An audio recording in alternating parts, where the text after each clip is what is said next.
안녕하세요. 저는 고려대학교 산업경영공학과 DSBA 연구실의 석사 과정으로 재학 중인 마민정입니다. 제가 이번 PYSR에서 진행할 논문은 Visualizing and Understanding Convolutional Networks 논문입니다. 그럼 해당 논문 리뷰 시작하도록 하겠습니다. 우선 목차입니다. Background, Introduction, Approach, Convnet, Visualization, Experiments, Conclusion 순서대로 진행하겠습니다. 우선 background입니다. 본격적으로 논문에 들어가기에 앞서 deconvolution이라는 개념이 어떻게 발전했는지에 대해 세 편의 논문을 간략히 다뤄보겠습니다. 위 세 편의 논문은 모두 뉴욕대학교의 매튜 D. 질러가 대학원 시절에 쓴 논문이라고 합니다. 사실 오늘 소개할 마지막 논문은 ZFNet이라는 이름으로 널리 알려져 있는데요. 이는 매튜 D. 질러와 로브 퍼거스의 이름의 첫 글자를 따와 만든 것입니다. 직접 논문 내에서 ZFNet이라는 이름을 사용하지는 않았지만 커뮤니티와 후속 연구에서 이 모델을 참조할 때는 ZFNet이라는 이름으로 널리 알려지게 되었습니다. CNN을 시각화한다는 것은 CNN의 레이어들에 있는 필터들의 역할을 눈으로 볼 수 있게 만든다는 것입니다. 해당 그림은 컨볼루션 연산과 풀링 연산을 3번 반복하고 마지막에는 fully connected 레이어를 통해 최종적인 클래시피케이션 결과를 얻는 간단한 CNN 구조입니다. 오른쪽에 있는 패치의 모음은 각 레이어의 특정 필터를 시각화한 것입니다. 우리는 시각화 결과를 통해 레이어 1에서는 엣지, 코너와 같은 작은 특징들을 인식하고 레이어 2에서는 레이어 1에서의 특징을 조합하여 눈, 코, 입 등 조금 더 큰 특징들을 인식하는 것을 알 수 있습니다. 그리고 레이어 3의 필터들은 그것을 다시 종합하여 얼굴의 전체적인 윤곽을 알아냅니다. 레이어 3에서 피처맵의 특성 값이 상당히 크다면 디컨볼루션을 이용하여 피처맵의 값이 계산되기까지 거쳐왔던 길을 역추적하여 인풋 이미지의 어떤 부분을 자극시켰는지 확인할 수 있습니다. 예를 들어 레이어 2에서 특정 값을 역추적했더니 눈이 나왔다는 것은 바로 사람의 얼굴에서 눈이 해당 필터를 자극시켰다는 것이고 해당 필터는 눈의 특징을 잘 잡아내는 역할을 한다는 것입니다. 이렇게 시각화를 해줌으로써 유용하게 각각의 레이어단에서 어떻게 피처 맵들이 시각화되는지 한눈에 살펴볼 수 있습니다. 그럼 시각화의 개념을 알아보았으니 디컨볼루션의 개념에 대해서 살펴보겠습니다. Deconvolution은 mathematical operation that reverses the effect of convolution 이라고 정의할 수 있는데요. 이는 컨볼루션의 효과를 반전시키는 수학적 연산이라고 해석할 수 있습니다. 컨볼루션은 아시다시피 주어진 f와 g를 통해 h를 얻는 과정입니다. 여기서 f는 필터 혹은 커널을 의미하고 asterisk는 convolutional operation, g는 input, h는 output을 의미합니다. 그렇다면 deconvolution은 주어진 필터 f와 output h를 알고 있는 상태에서 위식을 만족하는 input g를 구하는 연산입니다. 하지만 컨볼루션은 적분이 들어가는 연산이기 때문에 인풋이 없는 상태에서는 역연산이 어려운데요. 해가 하나가 아닌 경우도 많아서 보통은 estimation 하는 방식을 사용합니다. 여기서의 deconvolution은 최적화를 이용합니다. 논문에서는 이 앞의 간단한 식이 이 첫 번째 식의 모습으로 나타납니다. Z는 피처 맵을, F는 필터를, Y는 해당 레이어의 아웃풋을 의미합니다. K1은 레이어 1의 피처 맵 개수, I는 아웃풋, 이미지의 개수, C는 채널 혹은 뎁스의 인덱스를 의미합니다. 코스트 펑션을 2번 식과 같이 정하고 이 식을 작게 만들기 위해 Z와 F를 번갈아 가면서 업데이트 해줍니다. 식을 보면 알 수 있듯이 이 코스트 펑션을 작게 만들려면 등호 양쪽에 있는 식들이 최대한 비슷하면서 Z의 값이 작으면 됩니다. 코스트 펑션은 결국 L2놈과 LP놈이라는 간단한 형식으로 이루어져 있는 것을 확인할 수 있습니다. 컨볼루션 기호는 미분도 가능하기에 이 식은 최적화가 가능합니다. 다만 여기서 최적화를 위해 업데이트해야 되는 파라미터가 Z와 F 두 개이기 때문에 해가 여러 개 나올 수 있는데 그 중에서 가장 스펄시티한 하나의 해를 구하기 위해 LP놈을 더해 주었습니다. 본 논문에서는 이를 두고 스펄시티 제한을 둔다고 이야기합니다. 이 제한으로 인해 피처 맵은 0이 많은 매트릭스가 될 가능성이 커지고 결국 해가 한 개로 수렴하게 됩니다. 여기서 L2놈은 우리가 흔히 생각하는 거리 개념과 같습니다. 벡터의 각 성분을 제곱하여 합한 후 그 합의 제곱근으로 정의되고 LP놈은 L1과 L2 노름을 일반화한 것으로 이는 벡터의 각 성분을 P 제곱하여 합한 후 그 합의 P분의 1 제곱으로 정의됩니다. 다음 논문에서 등장하는 디컨볼루션은 현재 세그멘테이션에서도 많이 쓰이는 디컨볼루션입니다. 여기서의 디컨볼루션은 input, conv, output에서 output을 input으로 완전히 되돌리는 것이 아니라 적당히 근사치를 reconstruction 하는 데 목적을 둡니다. 예를 들어서 아래와 같은 행렬의 필터의 연산이 있다고 가정해 봅시다. 등호 왼쪽의 3x3 행렬에 2x2 필터를 빨간색, 파란색, 초록색, 노란색 순서로 컨볼루션한 결과가 등호의 오른쪽 행렬이 되게 됩니다. 저희가 원하는 것은 필터와 아웃풋만을 알고 있다고 할 때 디컨볼루션을 통해 기존의 3x3 행렬을 복구하고자 합니다. 하지만 여기서 나올 수 있는 인풋의 가지수는 보시다시피 매우 다양합니다. 나올 수 있는 인풋의 가지수, 물음표를 구하고자 할 때 O를 한쪽에 올인한 형태, 필터의 엘리멘트가 0이어서 정보가 없는 위치에 100이 있는 형태, 혹은 갑자기 마이너스 10이 나오는 등의 형태가 아니라 마지막처럼 엘리멘트의 비율에 따라 균등하게 배분하자는 것이 본 논문의 아이디어입니다. 이는 결국 숫자 5를 각각의 위치에 WX 형태로 웨이트를 곱하여 복사해주는 형태라 연산도 매우 간단합니다. 여기서 디컨볼루션과 트랜스포스 컨볼루션의 개념적인 차이가 있습니다.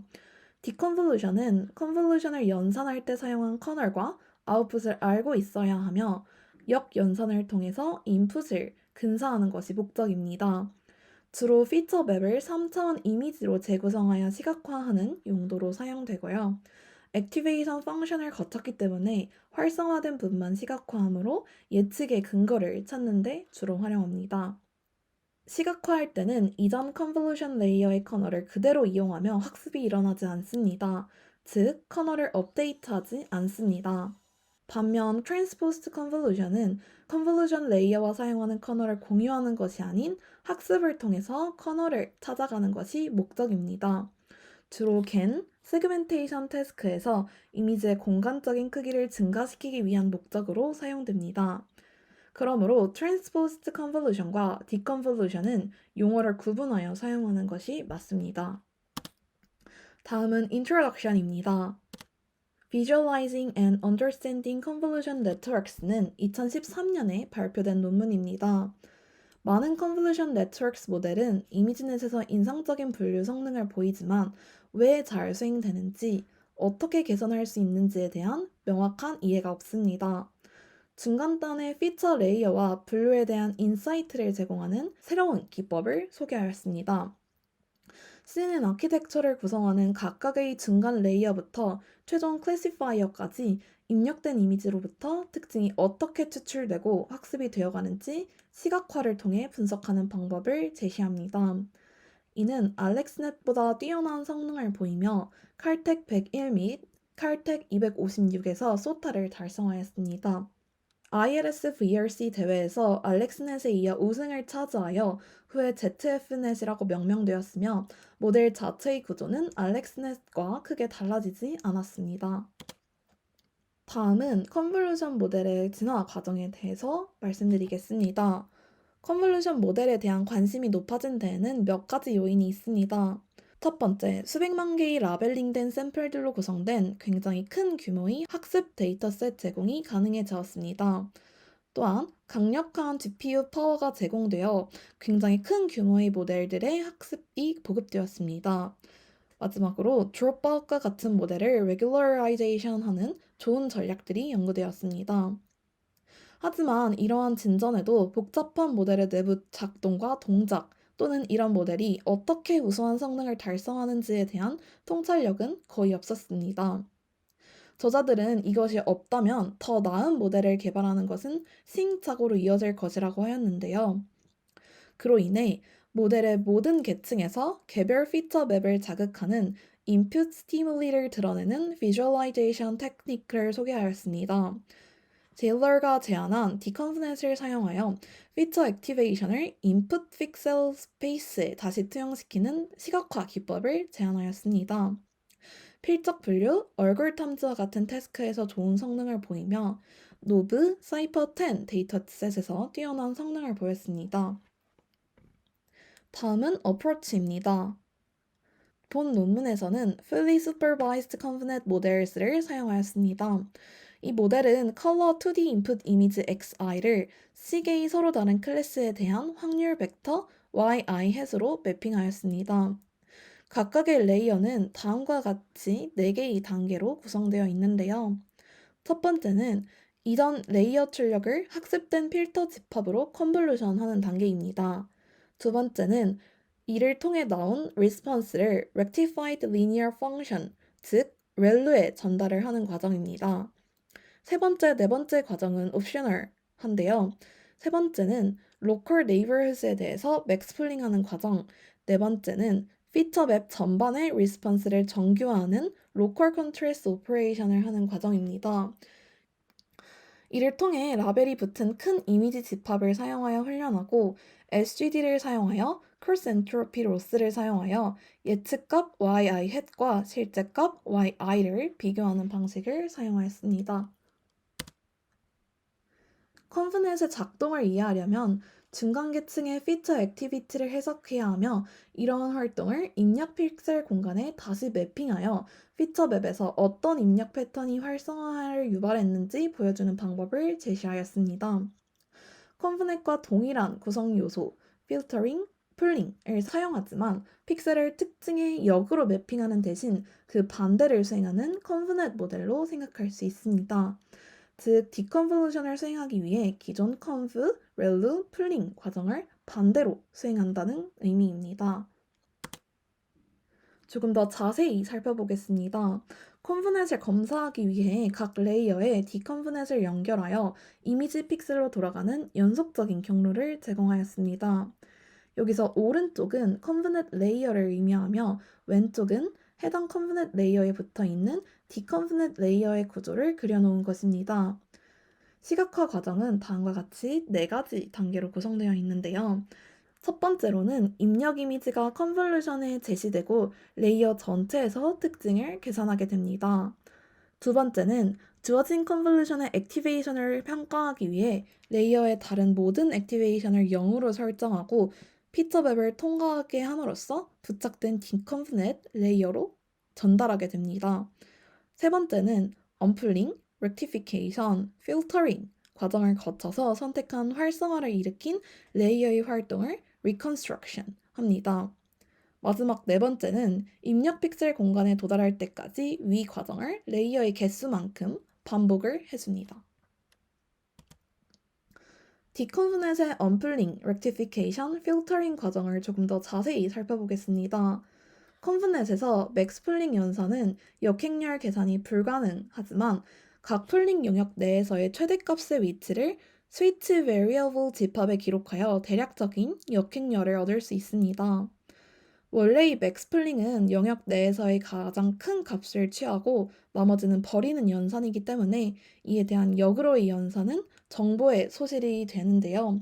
하지만 스위치는 맥스플링 전에 가장 강한 자극의 위치 정보를 저장해 놓는 것으로 역으로 플링을 실행할 때 스위치 정보를 활용하여 가장 강한 자극의 위치를 찾아갈 수 있게 됩니다. 단, 가장 큰 값의 위치 정보만 기록하기 때문에 그 외의 값들은 보관하지 않습니다. 디컨브넷에서 언플링 연산은 이러한 스위치를 사용하여 위 레이어의 재구성을 적절한 위치에 배치하여 자극의 구조를 보존하였습니다. 다음은 렉티피케이션 과정입니다. 컨브넷은 피처 맵이 항상 양수가 되도록 하는 렐루 비선형 함수를 사용하였습니다. 각 레이어에서 유효한 피처 리컨스트럭션을 얻기 위해 리컨스트럭된 신호를 렐루에 통과시켰습니다. 렐루를 한번 거치고 나면 양수인 부분은 그대로이기 때문에 상관없지만 음수인 부분은 0이 되어버려 살릴 수 있는 방법이 없습니다. 하지만 본 논문에서는 음수 부분은 우리가 원하는 스티무러스를 찾는데 영향을 끼치지 않아 문제가 되지 않았다고 합니다. 마지막은 필터링 과정입니다. 이전 레이어로부터 피처 맵을 변환하기 위해서 학습된 필터들을 사용을 하였습니다. 컨볼루션에서 사용되는 컨볼브라는 단어는 롤링이나 슬라이드를 의미한다고 합니다. 이를 근사하게 인버스하기 위해서 디컨브넷은 같은 필터들의 트랜스포즈드 버전을 사용을 하였습니다. 하지만 레이어 아래의 출력이 아닌 rectified 맵에 적용을 하였고요. 이는 실제로 각 레이어를 수직 및 수평으로 플리핑하는 것을 의미한다고 합니다. 다음은 트레이닝 디테일즈입니다. 앞서 말씀드렸듯이 이미지넷의 데이터셋의 분류를 수행하기 위해 알렉스넷 모델을 사용했습니다. 오른쪽 상단의 그림은 알렉스넷의 구조로 아래 ZF넷의 모델 구조와 거의 똑같은 것을 알 수 있습니다. 여기서 조금 변형시킨 것이 있는데요. 레이어 3, 4, 5에서 사용된 스펄스 커넥션을 덴스 커넥션으로 대체하였고요. 알렉스넷은 GPU 2개를 가지고 학습을 하였던 반면 ZF넷은 1개를 가지고 12일 동안 학습하였다고 합니다. 또한 레이어 1과 2에서 필터 사이즈와 스트라이드를 11x11에서 7x7로 스트라이드를 4에서 2로 바꾸었다고 합니다. 조금 더 자세한 트레이닝 세팅스는 한번 확인하고 넘어가 주시면 되겠습니다. 다음은 컨브넷 비주얼라이제이션입니다. 우선 각각의 레이어에서 피처 맵을 시각화한 사진인데요. 각 레이어별 얻은 피처 맵에서 가장 강한 특징 9개와 그에 해당하는 원본 이미지를 시각화해 주었습니다. 각 레이어별로 학습되며 어떤 피처를 추출하는지 알 수 있습니다. 레이어별 시각화를 살펴보면 레이어 1과 레이어 2에서는 엣지나 컬러처럼 로우 레벨 피처를 시각화하였습니다. 레이어 3에서는 더 복잡한 인베리언스를 가지거나 텍스처를 보여주는 피처를 시각화하였고요. 레이어 4에서는 개의 얼굴, 새의 다리와 같이 사물이나 개체의 일부분을 보여주는 피처를 시각화하였습니다. 마지막으로 레이어 5에서는 사물이나 개체의 위치 및 자세 변화를 포함하는 하이 레벨 피처를 시각화해 주었습니다. 피처 맵 시각화를 통해 모델의 어떤 부분에 문제가 있으며 어떻게 개선해야 할지 알아볼 수 있었습니다.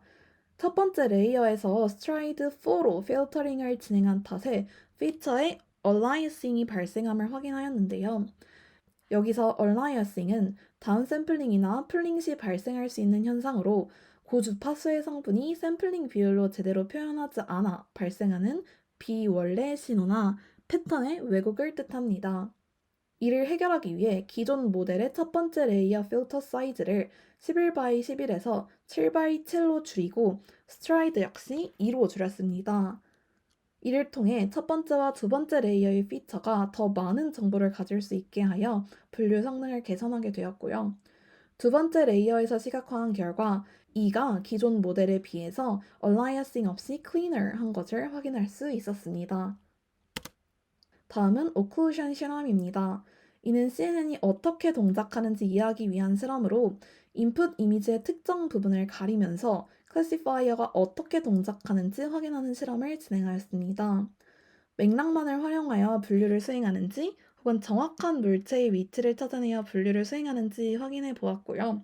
그 결과 강아지 얼굴이라는 강력한 피처를 학습하여 이미지에서 해당하는 부분을 찾아내 분류를 수행한다는 것을 확인할 수 있었습니다.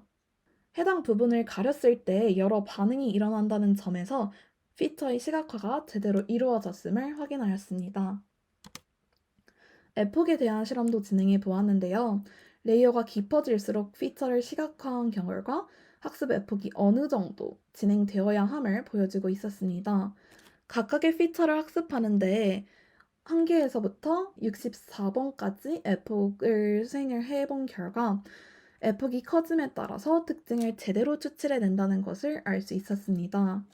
40에폭 이상이어야 피처가 선명해지고 있는데 이러한 시각화를 통해 학습에 적절한 70이라는 에폭 수도 결정하게 되었습니다. 일치도에 대한 correspondence 실험도 해보았습니다. 여기서 A는 vertical translation, 수직 이동하였을 때, B는 scaling 하였을 때, C는 rotation 했을 경우를 의미합니다. 컬럼 1에서는 각각의 변형을 거친 예제를 보여주었고요. 컬럼 2와 3에서는 레이어 1과 레이어 7에서 원본과 변형된 이미지의 피처 벡터 사이의 유클리디안 디스턴스를 보여주었습니다.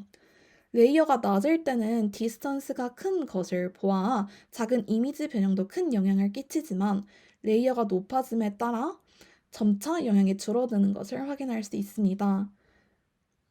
네 번째 컬럼은 이미지가 변형됨에 따라 각 이미지를 옳게 분류할 확률입니다.